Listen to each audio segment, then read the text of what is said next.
चीन की money trap policy को आगे बढ़ाएंगे जिनपिंग। ये बड़ी बात है, जहां चीन के कर्ज जाल में दुनिया के 140 देश हैं, वहीं जिनपिंग ने 100 से ज्यादा देशों को कर्ज दिया हुआ है और दुनिया के हर महाद्वीप में चीन के कर्जदार देश भी हैं। तो जो हालात हैं और जिस तरीके से दबदबा कायम करने की कोशिश समीर, उसके तहत ये बड़ी खबर।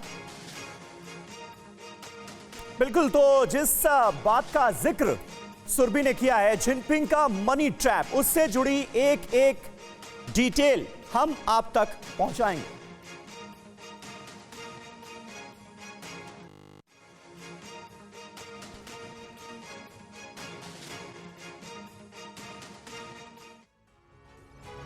और अब इस मनी ट्रैप से जुड़ी एक एक खबर, एक एक डिटेल ये रही आपके सामने। कर्ज जाल में 140 देश, अफ्रीकी महाद्वीप के 40 देश हैं, इसमें लैटिन अमेरिका के 19 देश हैं। ये देखिए किस तरह से चीन ने अपने कर्ज के भंवर जाल में इन तमाम देशों को फंसाया है। उनकी संख्या देखिए, अंदाजा लगाइए चीन ने किया क्या है पिछले कई सालों में। साउथ ईस्ट एशिया के 6 देश, इसके अलावा यूरोप और सेंट्रल एशिया के 34 देश जो कि कर्ज के बोझ तले दबे हैं। ईस्ट एशिया पैसिफिक के 24 देश, मिडिल ईस्ट नॉर्थ अफ्रीका के 17 देश। तो कर्ज जाल में आज की तारीख में एक नहीं, दो नहीं, 100 नहीं, 140 देश इस वक्त साफ तौर पर नजर आ रहे हैं। मनीष झा हमारे सहयोगी लगातार हमारे साथ बने हुए हैं। मनीष, ऐसे में जो बात साफ तौर पर नजर आती है वो ये कि शी जिनपिंग ही इस पद पर रहेंगे, इसमें कहीं कोई शक और शुबा है नहीं। तीसरे राष्ट्रपति के तौर पर उन्हीं का नाम सामने आ रहा है। ऐसे में जो चीन की पॉलिसीज हैं उसमें तो आने वाले वक्त में किसी तरह का कोई बदलाव फिर होगा नहीं। इसी तरह एक्सपेंशन की पॉलिसीज जो हैं वो आगे बढ़ती रहेंगी और चीन अपने पड़ोसी मुल्कों में डिस्टर्बेंस पैदा करता रहेगा। फिर तो यही नीति आगे बढ़ने जा रही है ना।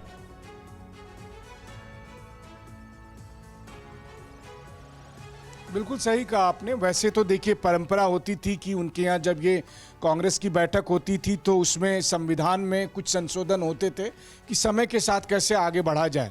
लेकिन इस बार का जो संशोधन है वो बस यही है कि पहले कैसे शी जिनपिंग महान बनेंगे और फिर उसके बाद आगे कैसे वो महानतम बनते जाएंगे चीन की पार्टी के नज़र में।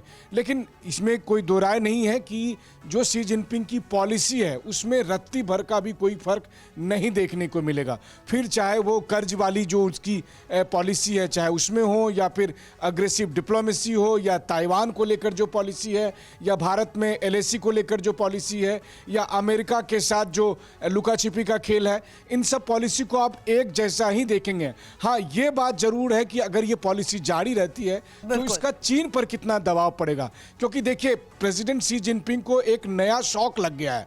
वो शौक ऐसा है कि इनिशिएटिव लॉन्च करने का। पहले उन्होंने बीआरआई लॉन्च किया, फिर उन्होंने जीडीआई लॉन्च किया, फिर उन्होंने जीएसआई लॉन्च किया।